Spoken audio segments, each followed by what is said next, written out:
Well,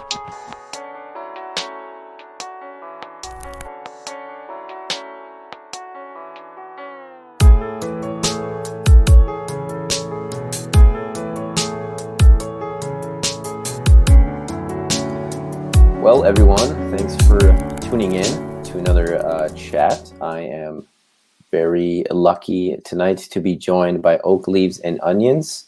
And Miss Oak Leaves is a former exotic dancer, stripper, and she has a YouTube channel she runs as well. I found her actually just by happenstance, popped up in my suggested videos, and I was intrigued and I clicked on her as she makes a lot of videos talking about an author that we both like, and that is Rolo Tomasi. And Rolo, if anybody's seen my chat with him, talks about intersexual dynamics, and he speaks a lot about the ins and outs of that. And I just wanted to thank you for coming on, Miss. And if you want to just tell anyone listening what your I guess what the aim of your YouTube channel is, and any other backstory about yourself as well, if you'd like, please. Yeah, I like talking about sex. I like studying human sexuality.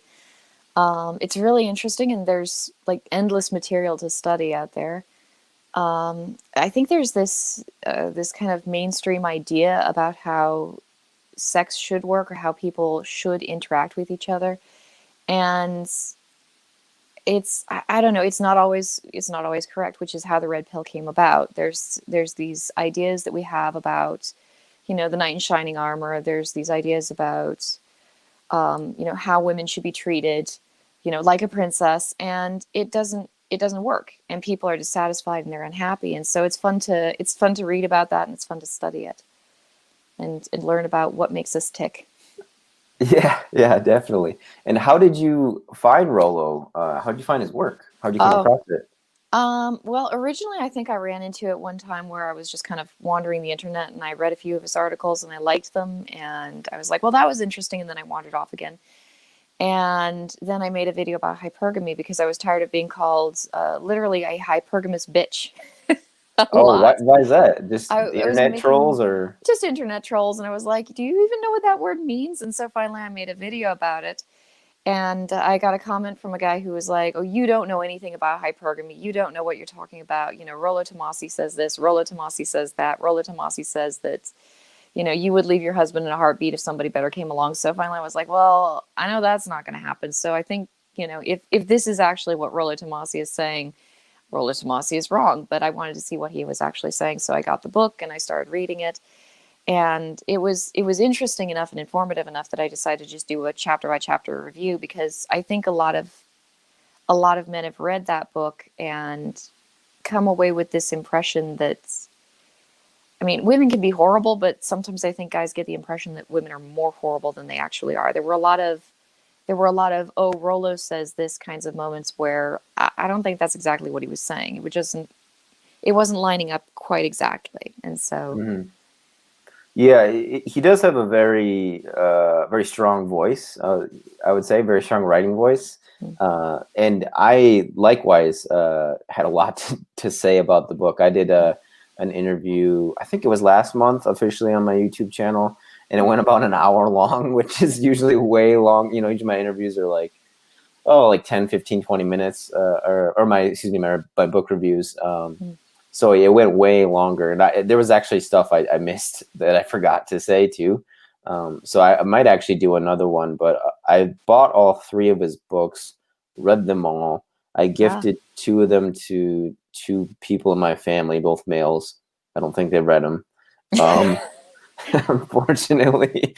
But have you read his other ones too, the second and the third one? I haven't yet, and I'm actually planning on reading them and doing, again, the chapter by chapter review. It's easy to do a chapter by chapter review of his books because he has lots of information and there's plenty to talk about, and you don't have to worry about running out of information before you run out of time in the book review. So yeah, it's was nice there a concept that maybe made a light bulb go off for you, or was like a big wow moment for you, like one in particular, or maybe 2? or was it all kind of intuitive, or a lot of it intuitive for you? Because I know you said you used to strip, and that's, I don't know, like I've been to one strip club, and it was so fascinating because it was like, it's almost like the roles and the energies reversed, where it's like, you know, the women are pursuing the men. Obviously, they're just trying to sell. You know, they're trying to get money. But it's like, I was just like, okay, I'm just gonna observe, and yeah. So you get like, you know, women trying to come and get your attention as opposed to the other way around. So I don't know if you could speak on your background dancing as well, and how that maybe ties into your understanding of the book. Well, I was a dancer for about 8 years, not quite. There were periods of time that I had to leave because I was pregnant. So it was 8 years, but you know, close enough. Um, it was interesting. Like one of the things I loved about the strip club, I always thought of it as just kind of this little microcosm of the sexual marketplace where you get to see everything like going on in like double time. You know, people aren't actually pairing up and partnering for life. So you get to see people, you know, running around, pairing up very briefly and then breaking apart very quickly and then pairing up again very briefly and then breaking apart. And you get to see all those dynamics kind of in play. And it's just fascinating to sit and people watch inside of a strip club. And Yeah. I knew so many dancers who would do that, especially the older dancers who had a better idea. Like, and I noticed that as I got older and more experienced, like when I was young, I would be running around on the floor all the time asking guys for dances. And then when I got a little bit older, I'd just sit and people watch. And then somebody would kind of turn and give me a look and I'd be like, oh, I got to go up and talk to him. So I'd get up and I'd grab my purse and I'd go walking over to him. And it, it was interesting to just watch the way everything flowed around in a strip club because it's very open about sex in a way. There's a certain honesty to being in a strip club because everybody's pretty aware of the sexual nature of the place. And so you can kind of there's a lot less shyness and a lot less timidity, and there's a lot more honesty about things that would normally never get discussed. And that can be very interesting. And so it Yeah. was definitely Yeah. fun. I agree. And you said, how long did you dance for again? About 8 years. 8 years? Okay. And did you well, what got you into that initially, if you remember? Oh goodness, so many things. I needed an exercise program, and I wanted to learn how to dance, but I couldn't afford to take dance lessons. I was working on an ambulance at the time, and it was a rural ambulance, so there was nothing to do. And I sat around waiting for somebody to please, please, please fall and break your leg. And that's not really what you want to be doing all day. And so I needed a night job.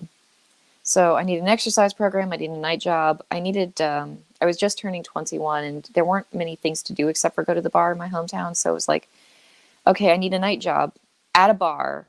And I also need to start dancing, but I can't afford to take lessons. And so I need something that's going to keep me dancing on a regular basis.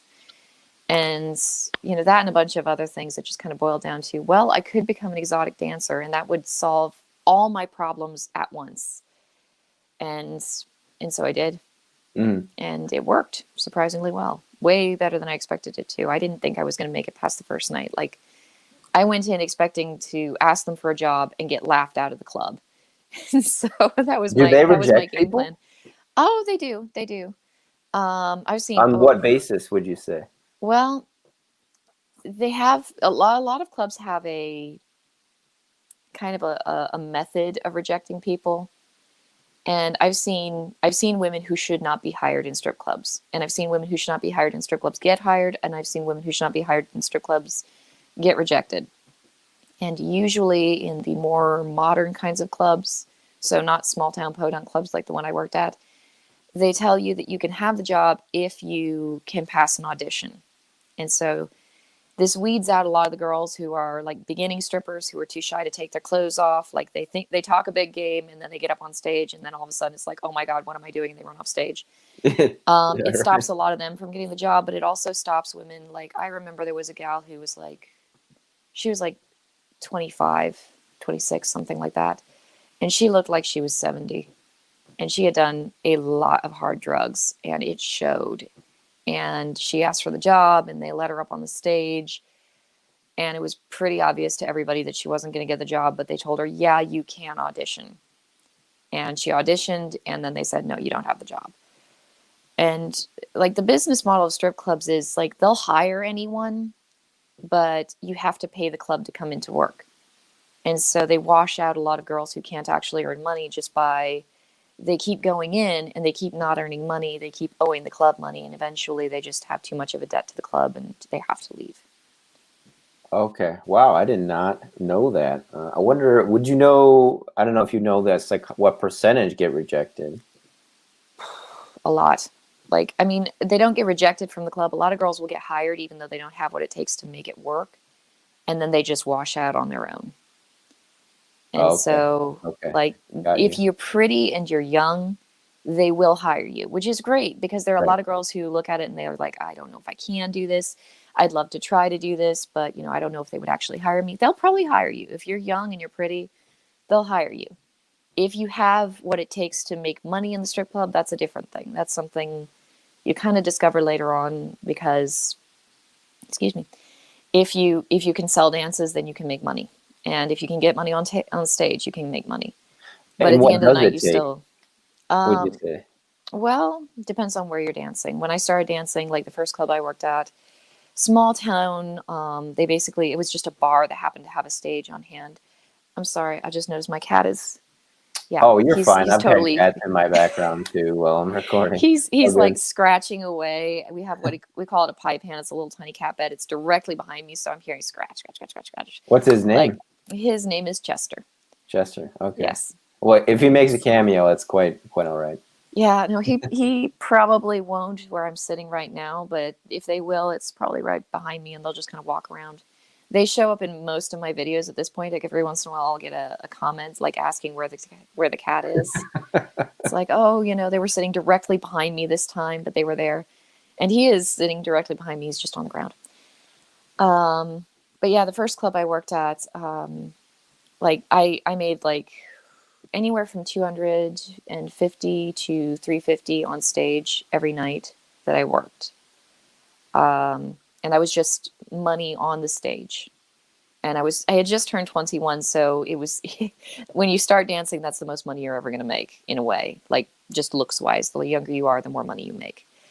And so I was doing really, really well there.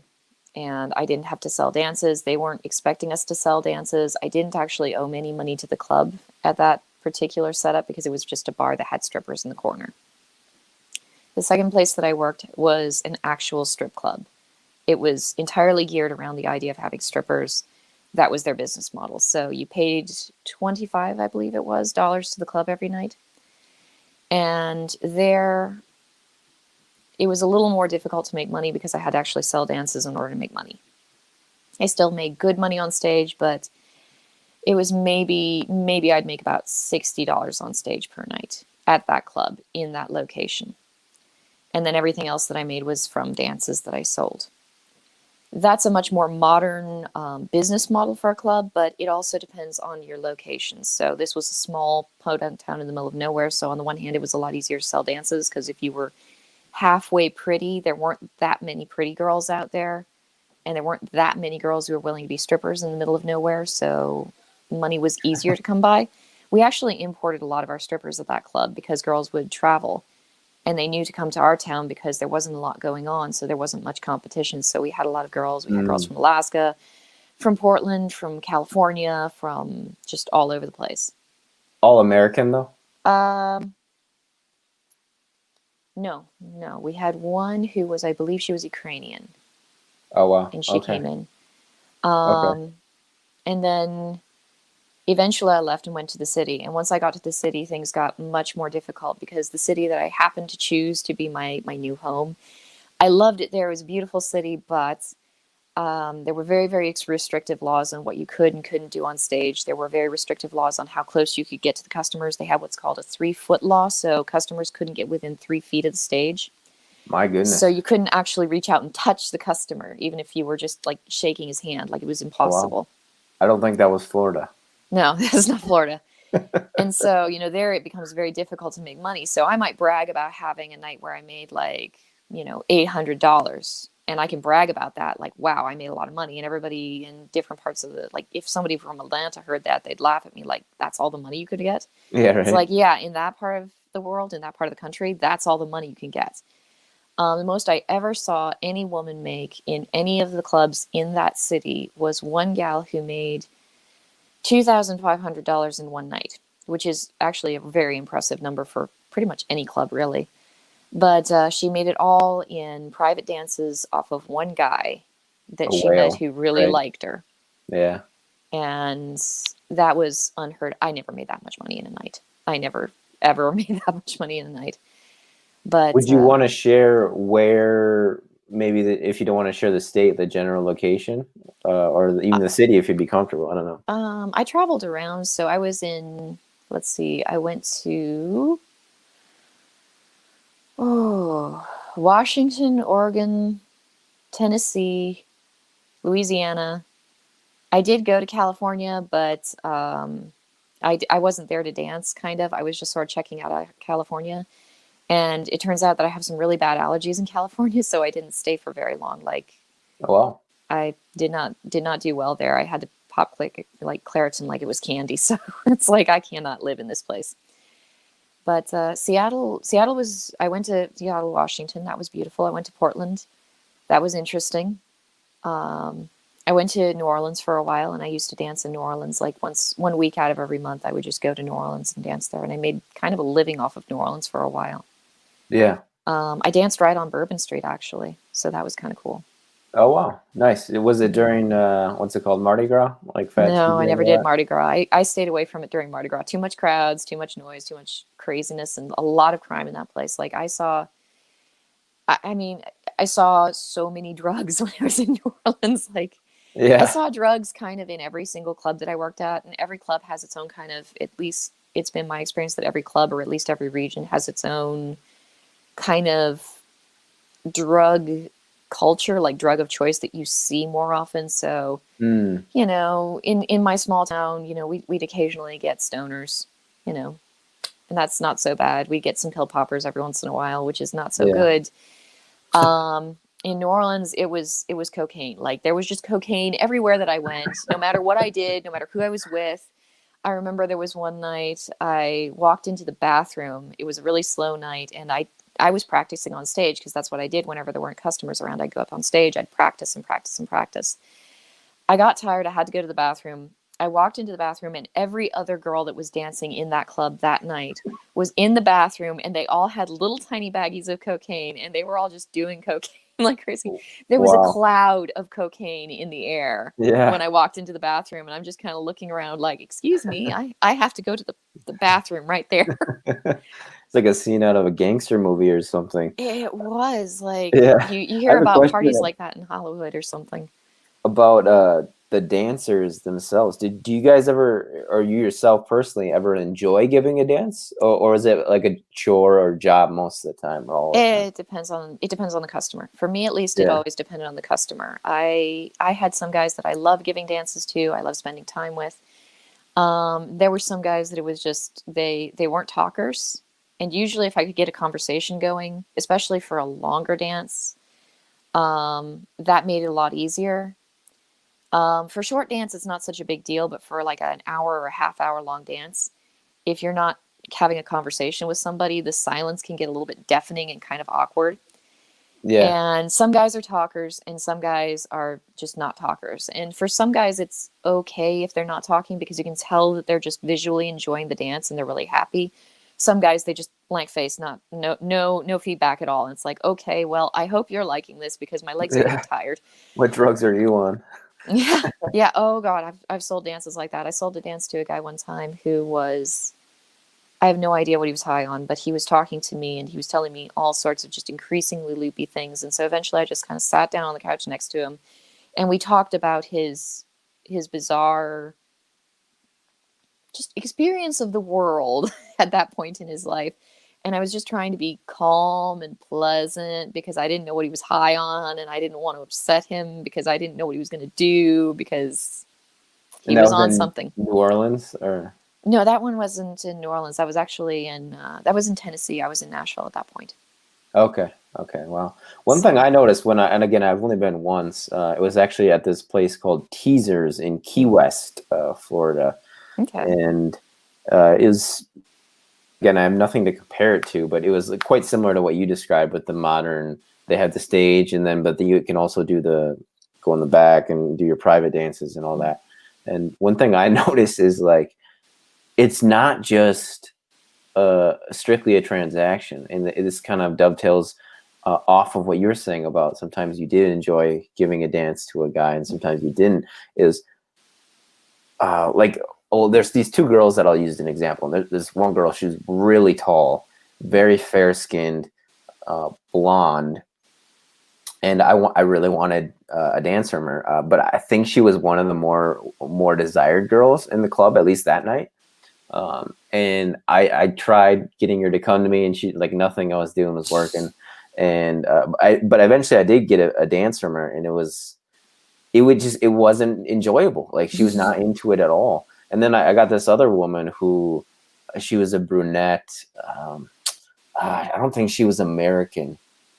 I can't remember where she was, but she had been like, we've been like doing the eye contact thing for a few minutes, and then she came over to me, and I was like, okay, I knew, like, even before she walked over to me that I wanted to have a dance from her, but I didn't let her know this, right? So I played it out as long as possible.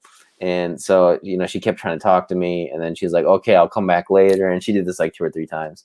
And then eventually she's like, I can tell you've talked to a lot of women, haven't you? And I just laughed.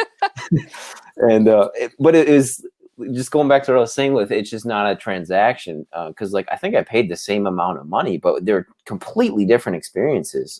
And I think it was because of that that desire wasn't there from the blonde girl. And she might have had dyed hair, I don't know, but from the brunette, it was completely there. Like, she wanted to give me a dance, and I felt that. So yeah, it's interesting, because I think sometimes people think of it as strictly a business, like strictly a money exchanging hands type of thing, but it's not just that, is it? There is some human energy to it. Oh yeah, I mean, there's a sexual energy to it, but there's also just a person, kind of an interpersonal energy to it. So you got to click well with the other person. And I mean, some of the best dances I've sold where I just kind of clicked well with the person, and we were talking and having a great time. And it depends also on the dancer too. Like, some dancers give off a very kind of sexual energy, and that's what they're there to do. They are there to be a seductress, and they're focused on being sexy. And that was something I was never particularly good at. I was mostly there just for the dancing because it was fun. And so I tended to, and many guys told me this, give off the vibe of, I'd be great to hang out with and have a beer with and chat with. I didn't really give off a sexy vibe, but I definitely gave a fun and playful kind of vibe. And that was enough for me to sell a lot of cheap, like, single song dances to guys. Like, okay, you're fun, you're sweet, you're kind of cute, we'll buy a dance. And so $25 here, $25 there. That's how I made my money. Some girls, they latch on to a guy, and they just do everything they could to make him feel like just completely seduced. And so the night would go on, and hours would pass, and much money would change hands. I just didn't do that. I was never good at that. And so I'd be bouncing around the club, just kind of being friendly and playful with everybody. And that's how my money kind of came in. I had guys who hated the dances I gave because I gave legal dances, and there were legal restrictions on what you could do in a dance. And a lot of girls, they get kind of tipsy, kind of drunk. They'd start bending the rules or just outright breaking the rules. And so, like, my dances weren't as exciting as a lot of the girls' dances were, depending on which club I was in, because there are things you're not allowed to do. Like, for example, when I was dancing in Nashville, in Tennessee, you're not supposed to be rubbing up against your customer at all during the dance. Okay. Well, girls would break Also that not rule. Florida. Yeah. Oh, yeah. No, Tennessee, I remember the laws were just crazy there. Like, it was designed to make it as difficult to earn money as possible, to hopefully just drive exotic dancers out of the area. Really? And so it was super competitive. The girls were super, super pretty. Like, you walk into a club and everybody looked like they'd stepped off the cover of a magazine, Yeah. because those were the only girls who could make any money, because it was just so bad there for money. And What I do you actually think the managed to make cause of money that there. is? Just to jump in. What? What do you think the cause of that is? Why in Tennessee? Just the political climate, or Yeah, it's divided by counties. So I was in gosh, whatever county Nashville's in. That county had laws restricting how close you could get to a customer, when you could touch a customer, whether you could touch a customer at all, what kinds of hand gestures you could make, what kind of underwear, what style of underwear you were allowed to wear. And the wow, reason they had all these rules, and some of the rules got very vague. Like I remember the one thing that I was always kind of bothered by was the 3/4 of an ass law. They call it the 3/4 law. You what? have to have at least 3/4 of your butt covered by your underwear. It Wow, I didn't must know be that was three a law. quarters. It's the law there. And so I remember always asking, okay, would somebody draw me a diagram and demonstrate to me exactly what 3/4 of an ass is supposed to be? Because I know I'm supposed to make my underwear fit this rule, but I mean, Yeah, I couldn't wear the super covering kind of like boy short underwear because guys would complain, well, that other girl showed off more, because I had guys complaining about that all the time. And at the same time, I'd see girls walking around in a G-string, and it's like, excuse me, did you not see that over there? Like, that's not legal. How is she getting away with that? And I guess do they have people that come in and like are, I don't know, they have inspect? inspectors come in. Yes. And What a inspectors job that is. inspectors were always hilarious. Like we'd get warned in advance. And the clubs that I worked in, like I worked in, how many clubs did I work in when I was in Nashville? Like I bounced around from club to club because there were a few that were just not good. One of them shut down on me. I went to it. I went to Nashville. I traveled there. I danced at a club. I thought, okay, this is nice. I'm coming back. I came back to Nashville and I tried to go to the club and they were shut down. And so I had to scurry around and find a different club to hire me. And Wow. the club that hired me at that point was not the best run club that I've ever been in. It wasn't the poorest run club I've ever been in, but it wasn't the best. And so they were constantly making rules that they never enforced. And they were weird rules, like you can't chew gum on the floor. You can't be looking at your phone while you're out on the floor. And they'd make these rules because like some girl would be like in the middle of giving a dance to a guy and she'd be texting away on her phone or playing a game on her phone or something. Oh my And goodness. so it was like, you can't have your phone out while you're on the floor. Well, I'd be getting texts from people that I actually wanted to hear from. And so then I'd be scurrying to the back room to check my phone. And eventually I realized nobody's actually enforcing these rules. Like nobody actually cares.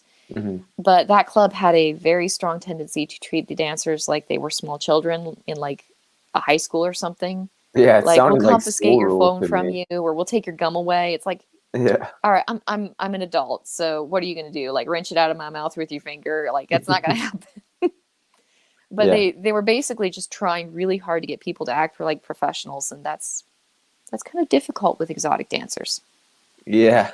Yeah, But especially like you said with the substances that tend to flow around on oh both yeah. ends of the spectrum.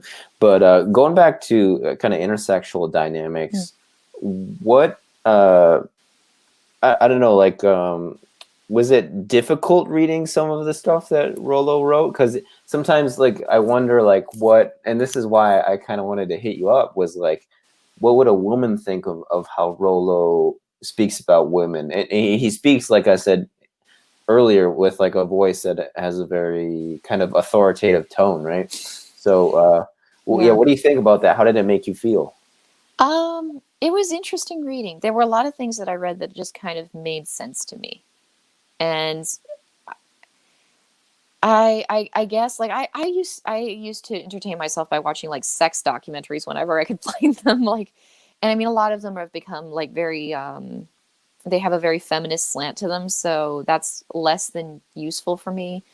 But I always loved the ones that studied like visual indicators, like anything that was talking about the biological connections between sexual attraction and like just sex itself.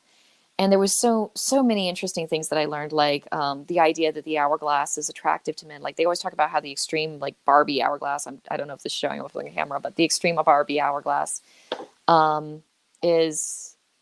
Oh, thank you. The extreme Barbie hourglass. Like guys are very visually attracted to this super hourglass that, isn't realistic and would never occur in real life. And they like to point to that and say, okay, well, guys have this unrealistic, weird idea of beauty. And it was all because the human eye is designed to capture motion instead of static frames. Like we didn't evolve in the era of the camera. So when we began noticing visual sexual cues, it was in motion.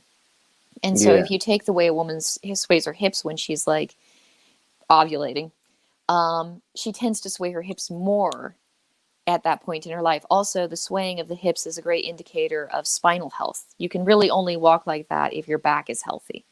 And so a healthy woman who's got, good spinal health, who's ovulating and probably trying to contract a little bit of male attention, she's going to sway her hips a lot more as she walks than a woman who's, not got any of those things going on.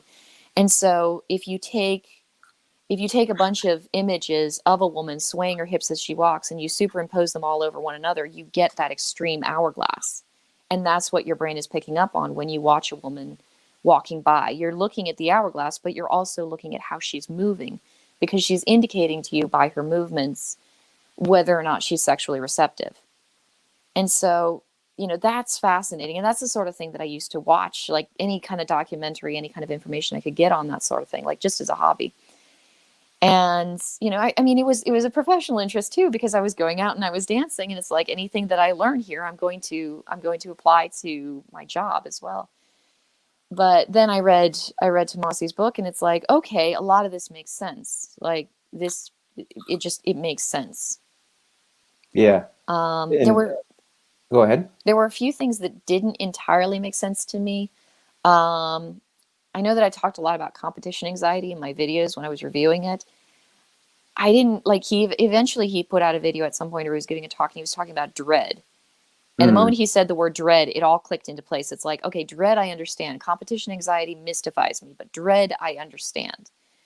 Because, the idea that I might lose my sexual partner or my potential sexual partner, that was a concern for me, but it wasn't a concern as in, oh, he's going to wander off with some other woman. I was a stripper. I was 23. I was at the top of my game. So I didn't have to worry about that so much.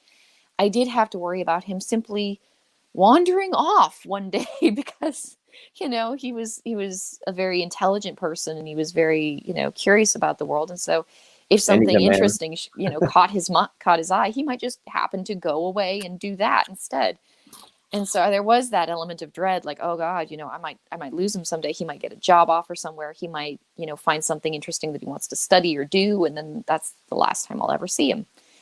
And luckily I managed to convince him to marry me before that became a problem. So congratulations. Thank you. Thank you. Yeah, they're very similar concepts, dread and competition anxiety. And he talks about dread game, or stirring up dread within a woman that you want to get with, or competition anxiety as well. And it made me think of something that I think a lot of people do, not just men to women and women to men, and that's they project their own psychology on other people when it doesn't apply. Yeah. And I think both men and women, they both do this when they're mating or when they're courting, when they're trying to get with each other, especially when they're younger, because they don't have maybe as much experience. But even you see older guys do this too, where they like, for example, sending a dick pic is like, I personally don't know a woman who wants a dick pic, like legitimate. I mean, do you? I don't. Or another thing too is like women do this too, where going back to competition anxiety, and we haven't mentioned alpha yet, but like an alpha male, right? By definition, attracts the majority of females, and also by definition is part of the minority of males in any context, whatever context. And in that sense, like I remember I hung out with this girl once, and she said she didn't describe any objective features that made men attractive to her. She said, what attracts me is other women being attracted to the man. I was like, wow, that is fascinating. Like, it's true too. Like that's very observant of her, actually. Like many women don't pick up on that, but Yeah. Yeah, and this was in high school too. And I was like, wow, that is really interesting. She was like, yeah, what's attractive to me is when other people find them attractive. I was like, oh wow. And just like the jealousy thing too, I think that women feel when they do see any guy really, or let's say the alpha for this example, getting attention from another woman, they feel that jealousy. And I think because of that, they will try to use that trick on men, but I don't think it works as well on men. For a lot of guys, it's a turnoff, and Yeah. it's like they just walk away.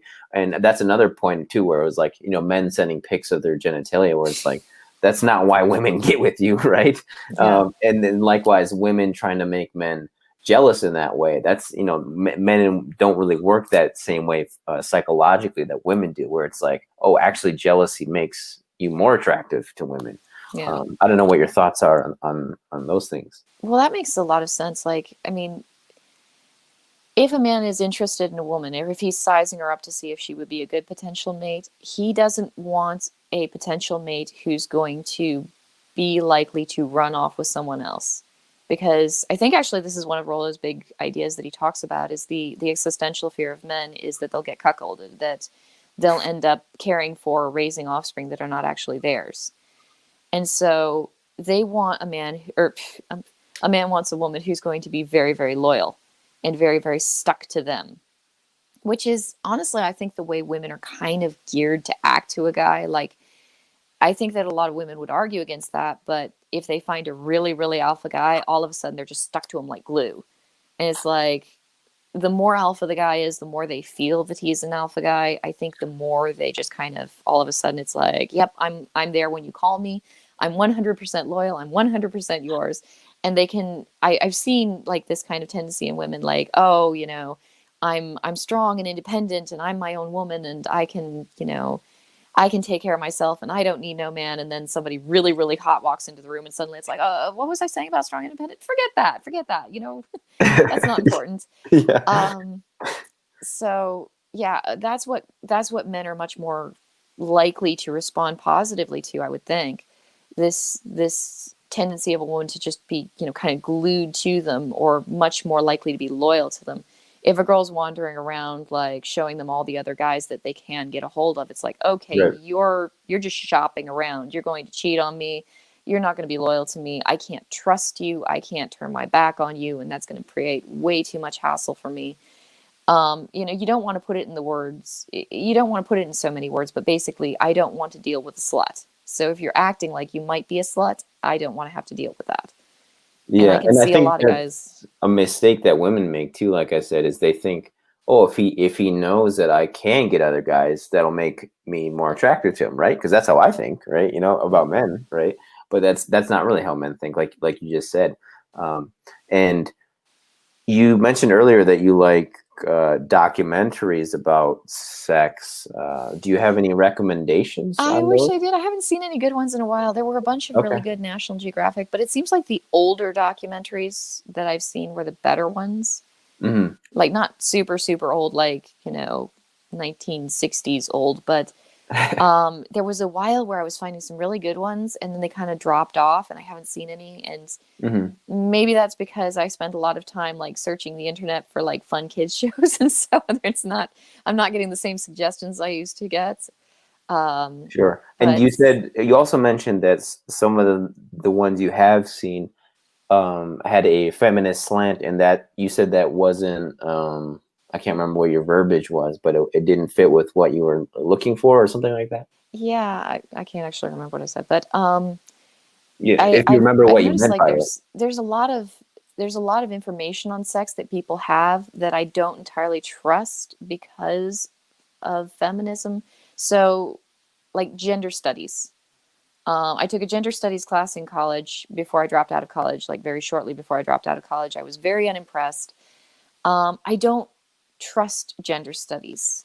And so when they bring in like gender studies experts, I always kind of take that with there's this automatic like grain of salt, or possibly an entire shaker of salt that kind of goes in there, where it's like, I don't know if I really can trust anything this person says. I'm going to have to go and do my own research on this, because, you know, I don't always agree with some of these ideas about sex and human sexuality and human sexual behavior. There's the toxic masculinity idea that's going around, and it's kind of like I don't believe that at all. And so I'm very leery of modern day documentaries or any modern day information about sex, because I Mhm. think there's a certain degree of political correctness that might infuse itself into a lot of things. And Yeah. I know that I there's red pill bias that can infuse itself into things, but there's Oh, for sure. also, you Yeah, know, definitely. And just on the toxic masculinity thing, I do think it's, there is this idea, and I met guys like this. I'm sure you have too, of really ungrounded men in social situations who kind of feel the need to just kind of act like gorillas a little bit. Oh, now, that being said, you don't see it that often. So this idea that I think they're pushing, that it's, you know, uh, everywhere at once, ubiquitous. That was the word I was mm, looking for. I don't think that's true at all. But you do meet douchebags at parties and stuff in college. But again, that's kind of a minority of people, right? And in a minority of situations. And it's become to the point now where it's like you say that, and it's that word, and it's almost like, or that phrase, you almost turn people off automatically because of that. But do you remember any other concepts that they kind of taught you in that class that you were just not vibing with, or you didn't oh, agree with? the whole class was a big disappointment because okay, this was long before I became a stripper. I was a very, very over sheltered church girl. I was one of those I'm gonna Oh stay a my virgin goodness. till I'm gonna stay a virgin till I get married kind of girls. And I was doing it. I was very successfully doing it. Like I probably could And have. not doing it. Well, exactly. I was very successfully not doing it. And part of that was the fact that I just didn't know how to talk with men. I didn't know how to interact with men. I'd never gone on a date really. I didn't know how dating was supposed to work. I had this lovely, fluffy Disney idea of how dating was supposed to work. Um, that's not always the most useful information for anybody. And so I heard about this gender studies class from my English professor, who I was taking a bunch of English courses. And she said that it was going to be this really exciting class. It was brand new. It was just opening up this semester. And so I decided to take it. I'd always been kind of interested in human sexuality and like just what makes people tick. And I was really, really excited because we were going to study all the genders. And I was like, awesome. We are going to spend a solid block of time on men because there are men, there are women. And, there's not all that much besides that. And so we got into it. We started on women. We went on women for, a good long while. At some point, we started talking about trans people and all the different types of trans people. And it's like, okay, I understand that this is interesting. It's very intriguing, but it's a very, very small slice of the population. When are we going to get to the other approximately 50% of the population? We never studied them. We never talked about them. I mean, Really? except in the occasional, like, very negative, oh, that's horrible, the patriarchy. And I was like, yeah, but when are we going to study masculine sexuality? When are we going to study what makes men tick, what interests men, like what drives men? And I think there's this idea that male sexuality is this super, super simple thing. And so it doesn't deserve study Yeah. or any kind of analysis. And it's like, well, that's dumb. Like, I mean, any over sheltered church girl who's, been told that the best way to find a good husband is to just stay a virgin until the end of time. um, she's probably going to be sitting there going, okay, what does make men tick? Because I mean, I understand that they're visually stimulated, but beyond that, it's like, okay, I know nothing about men. I know nothing about men. And I had a pretty good feeling like I understood what made women tick at that point in my life, having been one, since day one. Um, and so gender studies, like the women portion of gender studies, it was all women's history and women's oppression, and it didn't really tell me anything particularly interesting, and I hated that class. I genuinely hated that class. That's funny. Would you say you're thanks for all that info, by the way. That was great. Great analysis of that class. Would you say you were in the minority in that sentiment, that assessment, or would you say half and half? You're in the majority, or? It was a brand new class that had never been offered by our college before, and so nobody had ever heard of it. We had plenty of male students take the class. And as the semester went on, I noticed that fewer and fewer and fewer of them actually showed up at all. So the room started out with a bunch of girls and like a handful of guys. And then as the semester went on, we went down by a guy and then down by a guy and then down by a guy. And then it was just us girls all together in the room. And so I think that the people who just didn't agree with it started just silently dropping out without saying anything. And eventually I dropped out, but I had a bunch of other stuff going on. I dropped out of college, so that was the end of it. But yeah, I think most of the girls in that class were either unhappily married or single moms, and they had a lot to complain about. And so there was plenty of complaining going on in the class. And I didn't really fit in that sense because over-sheltered church girl who promised to be a virgin until the day she met Mr. Wonderful, it was like, okay, this is really not my crowd, is it? Wow, So, that's kind of sad. yeah. Do you remember? What do you remember about the professor? Oh, man. The professor she was a very angry feminist. Let's just put it that way. Yeah. She was kind of fun in the sense that she was, well, I mean, I didn't mind her because I was a girl, so it was easy for me. But, she wasn't a wholly bad person. She was married.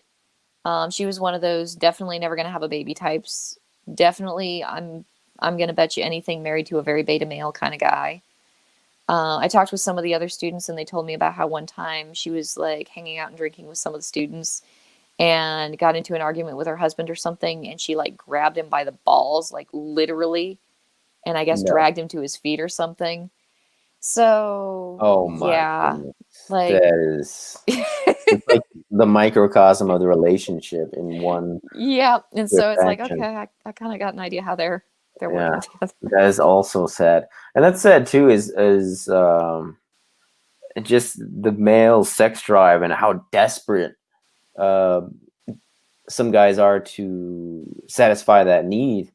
They'll do literally anything, they'll leave their dignity at the door, their integrity. And like you said with that guy too, it's just like, that's also a sad story. Yeah. But wow, yeah, that's thanks for sharing that about college. Because where did you go to college, if you can share? I went to college in my hometown. There was this, it wasn't exactly a community college, but it was technically a university. It was a very small university. Okay. And so I went there because it was local and I could afford it, and it just wasn't for me, so I left. Okay. I was 'Cause never a classroom kind of person, so yeah. yeah.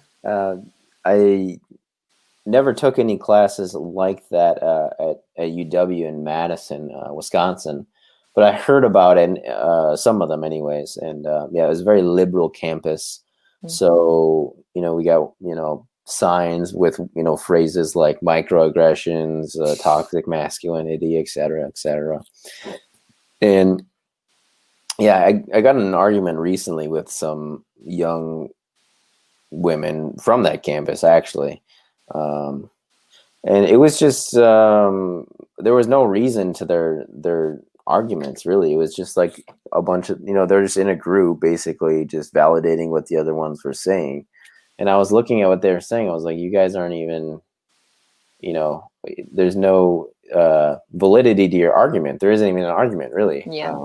I can't remember what exactly we were talking about, but I've had those arguments before, and they suck. Like where like multiple girls will like back up what the other ones are saying, even though they don't actually have a substantial argument at all. I've done that. That's not fun. It sucks. about this topic in particular, or intersexual dynamics, or no, I never really argued with any girls about sexual dynamics. I was smart enough to keep my mouth shut like pretty much all the time. That was one it thing, like makes in strip people clubs, so is like, uncomfortable, doesn't it? Talking about this stuff. Wouldn't you say it's quite uncomfortable for most people? Like wouldn't say I feel comfortable talking about this at the Thanksgiving table, for example. See, I find it fascinating, so I'll talk to anybody who will listen to me like about it. But at the same time, I know not to talk to most people. Like I mean, I'm married, I'm a housewife, so we're kind of involved in the church, and I definitely can't talk to the other people at church about it just yet. Like maybe maybe once they get to know me well enough, like eventually it'll be one of those things that like I can kind of bring up. But like I start putting like little feelers out in conversations, so I'll just like mention one little teeny thing here or there and just kind of watch to see how people react. Like, okay, they're not too creeped out by it, so that's a good sign. Yeah. But What's an example of those, if you can remember? Like, oh man, I went to have coffee with another mom whose kids are close to my kids' age. Wonderful lady, really really fun to talk to. And at some point I mentioned, oh yeah, I've got a YouTube channel, and just like, oh okay, you know, what's it about? Oh, you know, I talk about men's health issues. Like that's how I said it. And you know, I mentioned that was it was just like a week ago, and so I mentioned that I was calling up a company that does fake paternity tests, and I was like trying to learn about this company that. whoa. Yeah, no, that was a video I did this week. Was that this Wait, week? can you That let was me? last week. I might be jumping the gun here. Can you explain what this company does? They sell fake paternity tests. So, who would be the target market for that? Well, the target market can be, I mean, obviously the target market is women who are trying to convince men that they're the father of a child that Okay, isn't that's there. what I thought. Okay. But I mean, it can also sometimes be men who are trying to convince a woman that they're not the father of a child. Oh my goodness, I didn't see that one coming. And they, I guess on one of their websites, like I noticed that they have multiple websites with multiple like URLs, but they all go to the same The phone same number. company, yeah. And so I'm assuming it's the same person operating multiple websites with multiple keywords. It's genius. Anyway, one of the websites they had mentioned It's evil genius. like that it was a prank that someone had pulled. Like they were trying to convince everybody that they were secretly the love child of some rock star or something. And it's like, well, I can see a person playing a prank like that for $60 if they were like a big fan of that rock star, but Mhm. that's not the majority of the people using the Yeah, service. yeah. And so I actually called up their phone number and talked with somebody on the other end of the line, and they were plenty happy to help me in convincing my husband that our son, I had a kid crying in the background, so I just kind of went with that, that our Yeah. son was actually his. And I was like, okay, this is one of the sleaziest conversations I've ever had. And I was a stripper for 8 years, so that's saying something. How much? You said it was $60? $60. And they Last time have, I checked, Miss Oakleaves, in France and Germany, it is illegal to get a paternity test. So now there's like a tourism industry for paternity tests in Europe. Uh, because I think you can go. I think in Ireland too, it's illegal, but in the UK it isn't. Excuse me, England proper. So Irish people will fly to the UK, if I'm oh, remembering correctly. And unless Germany and France change their laws, it's still illegal, no matter what, to get a paternity test. Isn't that's that mind-blowing? ridiculous. That is That's mind-blowing to me. ridiculous. Isn't it? Like I Yeah. brought it up to my family, and they just didn't think much of it, and I was like. Are you serious? Like, I don't know. It wasn't like my whole family. It was a couple cousins, but I was just like, I don't know. Like it's especially with like, it's hypocritical by their own ideology, right? Rolo Tomasi calls it the blank slate Blank slate equity. equalism. Yeah, blank slate Yeah. equalism, exactly. Where it's like, okay, if we both should have this same opportunities, right? Or equality of opportunity. Why is that, the case? And the reason for it, at least in the one in Germany that I looked, was something I can't remember the exact wording, but it was like to maintain domestic peace or something like that. I can't remember. Yeah, something like that. No, I've heard a few people making arguments against paternity testing, and I always just kind of look at it as like that doesn't sound like a very fair or just argument. Like if you erase the genders and you just have person A versus person B, and there's no gender involved, it very quickly looks extremely unjust. Mm-hmm. And like I'm ridiculously for paternity tests. Like, I would love it if it was just a standardized procedure at hospitals when a baby's born to have a paternity test, like, done right then and there in the hospital. I'm so for paternity tests, and I made a video about this too, that I actually asked my husband if we could have paternity tests done on all our kids. so that he could have that same 100% assurance that I had, because they came right out of me. I knew they were mine. And I thought, well, he should have that too, 100% assurance. And there are so many people who think that that's a weird thing. Like, there are so many people who are like, okay, so you were screwing around on him. It's like, no, not at all. We knew, Oh we my knew God. So 100%. they come at you. Yeah. That's weird.